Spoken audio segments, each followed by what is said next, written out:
Hola, ¿qué tal? Mi nombre es Marta Mejía y le doy la más cordial bienvenida a Clorofila, un espacio en el que vamos a abordar temas ambientales y ecológicos. En esta emisión vamos a abordar el tema de tráfico ilegal de especies, un delito que genera ganancias millonarias alrededor del mundo. Para eso, hoy nos acompaña en el estudio Adrián Reuter. Él es director del programa Traffic del Fondo Mundial para la Naturaleza. Bienvenido, Adrián. Muchísimas gracias, es un placer estar aquí y gracias por la oportunidad de compartir algo de la información que tengo con tus escuchas. Gracias. Antes de entrar o abordar el tema, quisiera que fuéramos a un sondeo de opinión para ver qué opinan las personas. Es de las razas que las venden sin ningún permiso. Ese es el tráfico de animales. Sí, es cuando traen a un animal que está en peligro de extinción ilegalmente a venderlo a otro lado. Pues cuando sustraen de su hábitat natural animales y los llevan hacia otro con fines de venta, ¿no? A la ciudad, lejos de su entorno natural. Pues sé que actualmente te retiran a los animales, te los confiscan, se los llevan, pero son animales que nunca van a poder regresar a su entorno. No sé, se los llevan al zoológico, ¿no? En algún lado, pero nunca van a regresar a su entorno, ¿no? Pero no sé exactamente qué tipo de multa o qué implicaciones legales tienen. Sí, tristemente, yo soy de Chiapas, entonces ahí hay muchos, por ejemplo, el quetzal que está en peligro de extinción y todo eso, y la gente lo sigue comprando, y hay gente que se dedica a atraparlos y todo eso, ¿no? Aunque sea ilegal.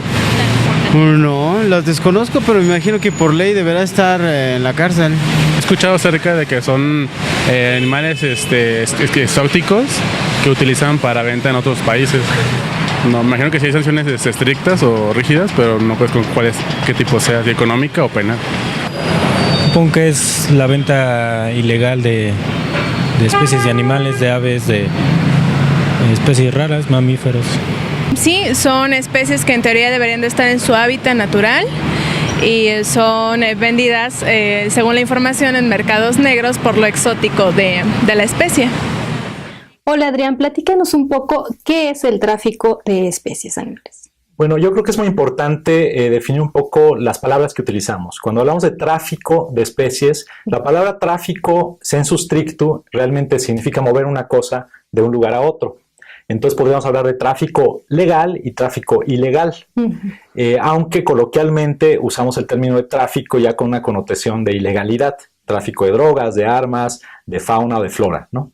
Entonces nada más quiero hacer esa aseveración para que pues, todas las personas tengan claro lo que significa. Si ven tráfico legal, no es que esté mal dicho, al contrario, sería lo correcto, o tráfico ilegal. Pero coloquialmente nos referimos a la actividad ilícita de capturar, cazar, comprar, vender, transportar animales o plantas de origen silvestre o de algún lugar fuera del marco de la ley, ¿no? Hay reglamentos y hay leyes nacionales e internacionales que regulan estas actividades, y si se está haciendo fuera de la ley, entonces hablamos de tráfico por lo general. ¿Qué especies son las que más se ven afectadas por este tráfico? Pues en realidad son prácticamente todos los grupos de especies. Muchas veces cuando vamos al supermercado y compramos pescado o langosta, aquellos que se lo pueden permitir, u otros productos, no pensamos que eso es vida silvestre, son animales que vienen del medio silvestre, en este caso el medio marino, pero también es vida silvestre. Entonces muchas veces hay pesquerías que son legales, pero que son sobreexplotadas y pueden impactar a estas poblaciones de peces. O también en muchos lugares hay especies que no está permitido utilizar y que están siendo aprovechadas de forma ilegal. Entre ellas, en el caso de México, comúnmente vemos que se están vendiendo loros o citácidos, que es como se le llama al grupo de los loros, las guacamayas y los pericos. Son los más recurridos. En los mercados o a la orilla de la carretera, y son especies con distribución en México. Eso actualmente está prohibido por la ley. Entonces, esas son especies que se están viendo amenazadas, ¿no? Pero igualmente hay otras que vemos menos o que quizá no son tan carismáticas, como los reptiles, como los anfibios, o los insectos inclusive, que se comercializan y en muchos casos de forma ilegal, afectando así a sus poblaciones. Ok, ¿cómo dañan, digamos, este trato de animales o también de plantas a los organismos? ¿Cómo quedan dañados ellos? Pues yo creo que hay de todo, ¿no? En algunos casos, los métodos o las técnicas que utilizan aquellos que se dedican a estas actividades, tanto de forma legal como ilegal, no dan el manejo adecuado a las plantas o los animales y estos se ven afectados y esto causa una mortandad más alta. En el caso de las actividades ilegales, cuando es una actividad que se trata de ocultar o hacer a escondidas, porque es ilegal y no queremos que nos cachen, entonces se recurre a esconder los individuos. En el caso de plantas, muchas veces estas van envueltas en periódico dentro de maletas para ser transportadas a otro país y si no van en las condiciones adecuadas, pues muchas veces las plantas se mueren o se pudren o algo así. Algo que nos toca más el corazón es cuando se trata de animales. En el caso de los, por ejemplo, de reptiles, es muy común que los meten en pequeños costalitos de tela y meten un montón en recipientes que tratan de esconder. Algunos sobreviven, otros pueden no sobrevivir o se asfixian. Hay casos donde, por ejemplo, ranas, de los endobátidos, las ranas venenosas, que las ocultan en recipientes muy pequeños y meten muchas ranitas para esconderlas. Y las propias toxinas de las ranas, al estar en un lugar tan reducido, hacen que se mueran, ¿no? Entonces, dependiendo del manejo que se dé a los individuos, obviamente las consecuencias pueden ser letales para los mismos. ¿Por qué las personas compran este tipo de animales? ¿Y a qué los utilizan? ¿Para qué los utilizan?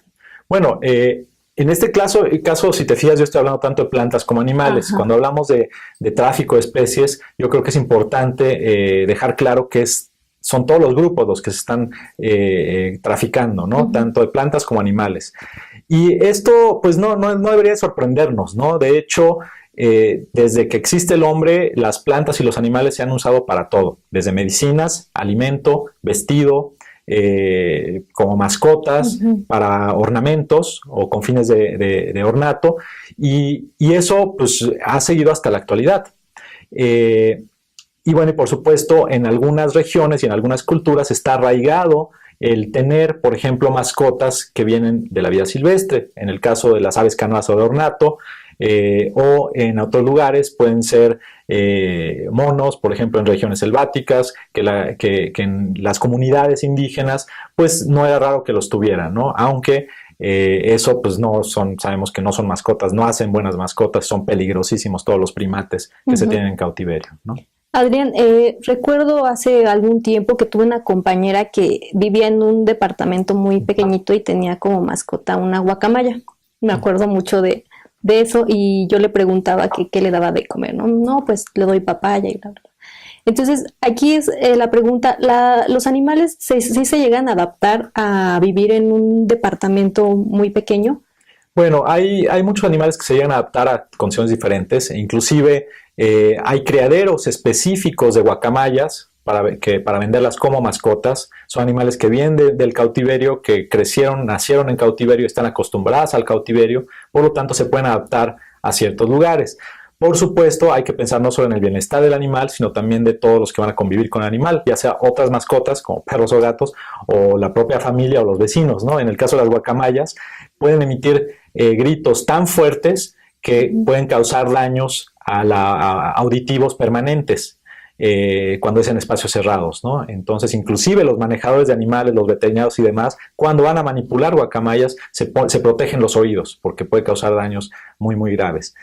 Sí hay algunas especies que se pueden manejar, cada especie tiene sus particularidades y es muy importante que cualquier persona que por azares del destino o por gusto quiera tener una especie de origen silvestre en cautiverio o una especie silvestre en cautiverio, se tiene que documentar perfectamente, tiene que saber cuáles son los requerimientos de alimento, de espacio, de temperatura, de humedad de cada uno de estos individuos, si tienen que sacarlos a hacer ejercicio fuera o no, todas estas condiciones antes de siquiera considerar la opción de tener un animal de estos, ¿no? Claro. ¿Cuáles son las especies que, bueno, ustedes han detectado que más gustan, digamos así? Pues indudablemente, bueno, ya mencionamos a todo lo que son loros, guacamayas y así dentro de las aves. Yo creo que esas son muy favorecidas por la gente. Pero ha sucedido algo muy, muy interesante, y tú ahorita comentabas de tu amiga que vive en un pequeño departamento.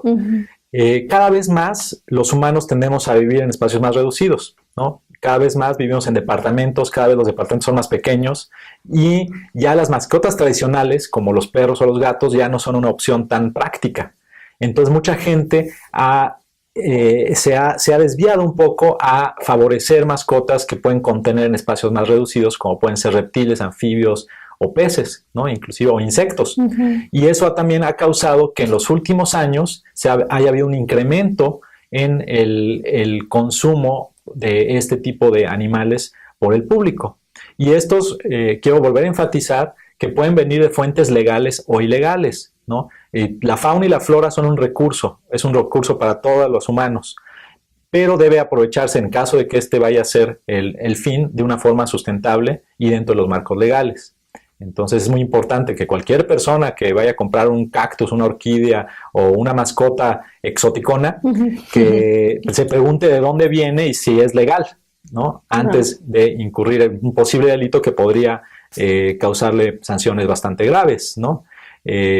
Platicábamos antes de comenzar el programa sobre lo que viene en el artículo 420 del Código Penal, donde se sanciona lo que es el transporte, la posesión o el comercio ilegal de vida silvestre, y estas sanciones pueden ir, creo que de 300 a 3,000 días de salario mínimo o hasta 9 años de prisión. Y si los ilícitos ocurren dentro de un área protegida, se duplican, si mal no recuerdo, ¿no? ¿Y qué tal que uno quiere comprar uno de esos sin saber? Exactamente, y uno por desconocimiento puede estar incurriendo en algún delito que es bastante grave, como podemos ver. Yo los invito a todos a checar este Código Penal, artículo 420, para que sepan a lo que se arriesgan si hacen las cosas mal. Adrián, ¿en qué países son los que trafican? La otra vez pasaron algún documental de los elefantes que traficaban con el marfil. Digo, esto es como muy característico, pero a nivel mundial, ¿qué países son los que más hacen esta práctica? Aquí es muy importante mencionar que generalmente el hemisferio sur del planeta es donde encontramos los países con mayor biodiversidad. Por lo tanto, al haber mayor biodiversidad y más especies, son los que, por lo general, son los productores o los que proveen de esta fauna, esta flora, al hemisferio norte, que son, por lo general, los países más ricos y que tienen más recursos y que son quienes consumen muchos de estos productos. Entonces, en términos muy, muy, muy generales, podríamos hacer esa división. Sin embargo, la gran mayoría de los países son tanto exportadores o productores de vida silvestre como consumidores o reexportadores. El caso de México es muy bueno porque está justo en la mitad. Somos un país mega diverso, con mucha biodiversidad, que exporta especies, pero también consume especies que vienen de otras partes. Un ejemplo claro son las pieles de reptiles exóticos que vienen del sureste asiático para la manufactura de bolsos, de zapatos, de cinturones, que luego se van con marcas de superlujo a Europa o a Estados Unidos o a Asia. Entonces también somos un país reexportador, ¿no? Y como vemos, consumimos vida silvestre. También vendemos vida silvestre de la que tenemos en nuestro país, aunque este es un recurso que está muy desaprovechado. Yo siento que se podría beneficiar mucha gente a través del aprovechamiento sustentable de muchos recursos de flora y fauna, que también es lo que está promoviendo nuestra legislación, y hay elementos que permiten que se haga este aprovechamiento dentro de un marco legal, ¿no? Claro. Aquí en México, ¿cuáles serían las entidades o las zonas en donde esta práctica también se da? Pues vemos que existe tráfico ilegal de especies en todo el país. Dependiendo de la región, van a ser las especies que están siendo afectadas. Si pensamos en el sureste de México, en zonas más tropicales, podemos pensar mucho en los loros, en los pericos que mencionábamos, ¿no? No es raro que vayamos por las carreteras en Oaxaca o en Chiapas y de repente nos ofrecen por ahí un lorito, o inclusive en los mercados se llegan a ver armadillos o se llegan a ver monos, ¿no? Que se están comerciando de forma ilegal. Pero si nos vamos hacia el norte del país, por ejemplo en la región de Chihuahua y esa parte norte, tenemos las cactáceas. Las cactáceas también son altamente comercializadas, tanto dentro del país como para el mercado extranjero, y tanto de forma legal como ilegal, ¿no? Yo creo que una de las cosas que es una pena es que muchos países actualmente están ya propagando artificialmente cactáceas de origen mexicano, haciéndose ricos y obteniendo mucho dinero a través de esas empresas, y que sin embargo en México no se están recibiendo beneficios de esas plantas que originalmente salieron de forma ilegal de nuestro país, ¿no? Entonces son cosas que hay que reflexionar sobre ellas y ver cómo pues, podemos beneficiar a nuestros propios compatriotas a través del aprovechamiento sustentable de los recursos que tenemos aquí, ¿no? Pero el caso de las cactáceas es muy importante. Es importante saber que la gran mayoría de todas las cactáceas del mundo están en México, y dentro de las que hay en México, muchísimas son endémicas, es decir, solo existen en lugares muy, muy pequeños y hay pocos individuos. Claro. Adrián, explícanos un poco cómo opera esta organización, esta mafia, para que nosotros podamos entender un poco y no ser parte de ella, ¿no?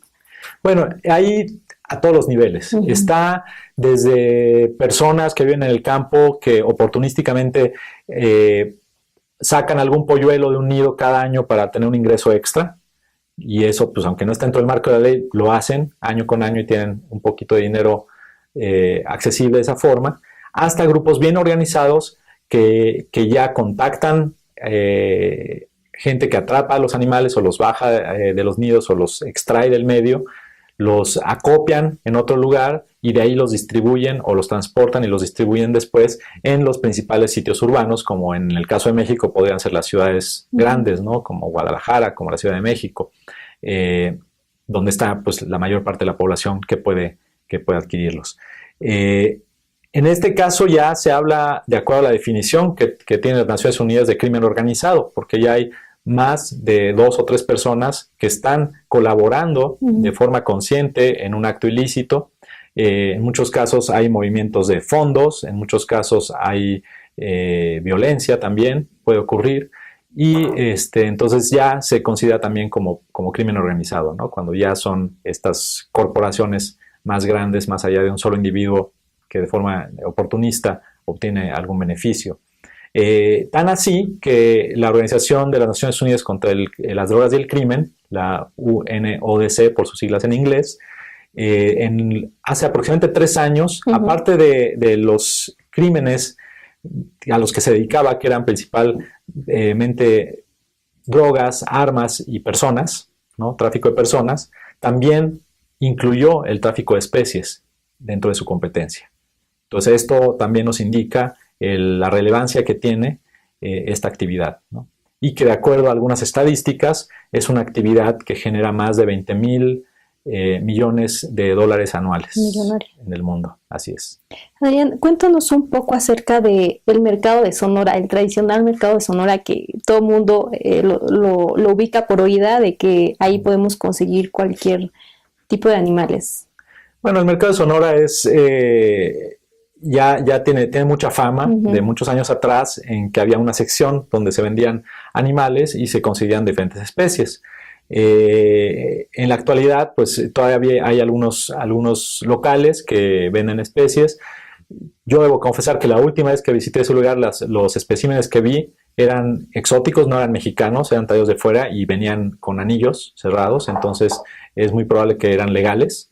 Entonces no forzosamente quiere decir que estén incurriendo en actividades ilegales, claro. Pero pues es una fama que viene acarreando desde hace muchísimos años, cuando sí se podían adquirir muchísimas especies a través de los comerciantes que usaban al mercado de Sonora como puente, ¿no? Para llegar al cliente.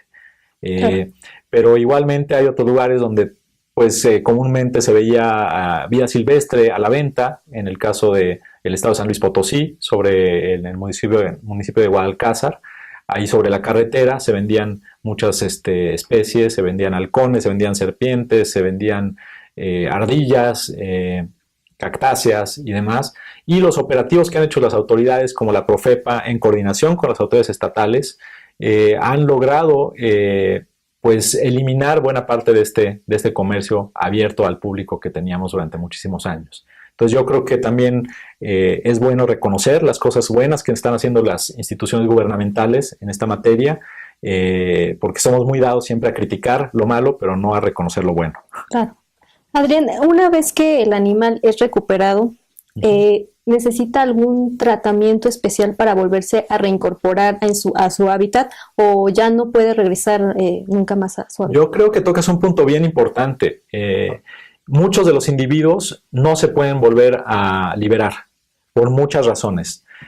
Para empezar, si son animales que tienen una conducta social y llevan un proceso de impronta, es decir, que cuando son muy pequeñitos reconocen a sus papás de su propia especie, si fueron sacados como crías y fueron criados por humanos, es un animal que ya reconoce al humano como su especie.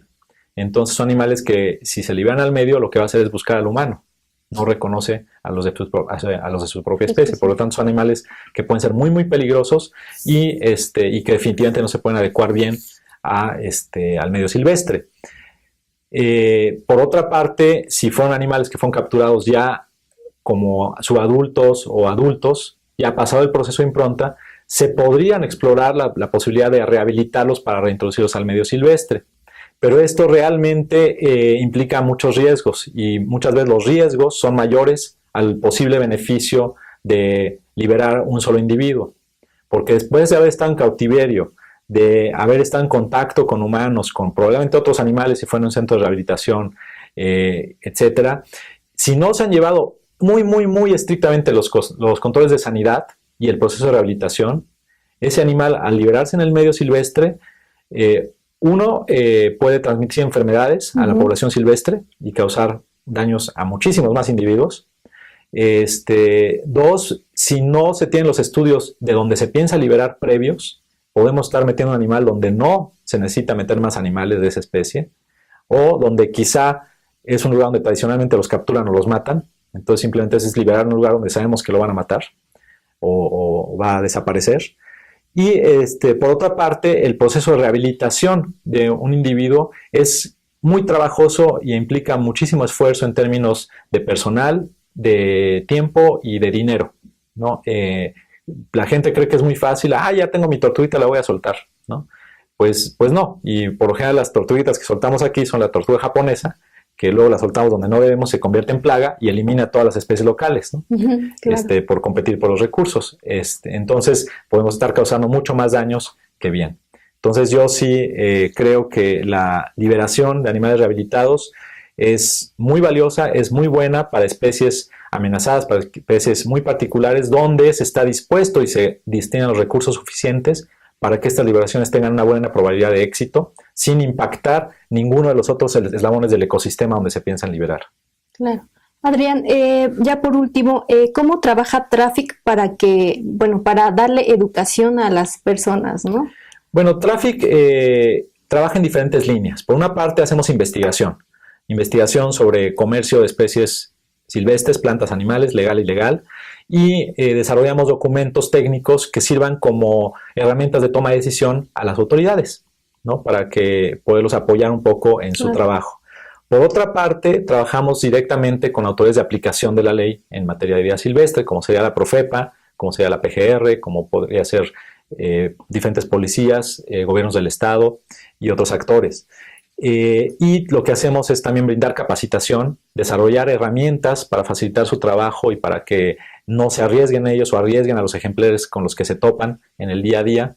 Y paralelamente con ellos desarrollamos materiales de difusión para el público en general, para tratar de crear conciencia y educar un poquito al público, tanto a nivel nacional como internacional, porque mucho del problema también reside en el público extranjero que viene a nuestro país como turista y que no conoce el marco legal mexicano o conscientemente inclusive consume especies de origen silvestre que pueden estar prohibidas. Entonces hacemos campañas de comunicación que incluyen a veces pósters en lugares de alto flujo turístico o la repartición de trípticos con información clave y datos de contacto de las autoridades donde pueden conseguir más información en sitios de cruceros, por ejemplo, donde llegan cruceros con 3-4 mil gentes que bajan en un solo día a un lugar y que pueden tener un impacto negativo sobre las especies en el sitio. Gracias. Adrián, si alguien se quiere contactar contigo, con tráfico, con la WWF, ¿a dónde podríamos llamarte? Pues yo los invito a conocer el sitio web tanto de tráfico como de WWF. En el caso de la Oficina de México de WWF es www.wwf.org.mx. Y en el caso del sitio web de Traffic a nivel internacional, donde hay un montón de información de estos temas de comercio de vida silvestre, incluidos los elefantes que mencionabas, los tigres, los rinocerontes, que actualmente están muy en voz de todos y altamente amenazados por el tráfico ilegal, es www.traffic.org, Traffic, Traffic. Pues muchas gracias, Adrián. Esta fue una emisión de Clorofila. Les agradecemos mucho su presencia. Hasta la próxima.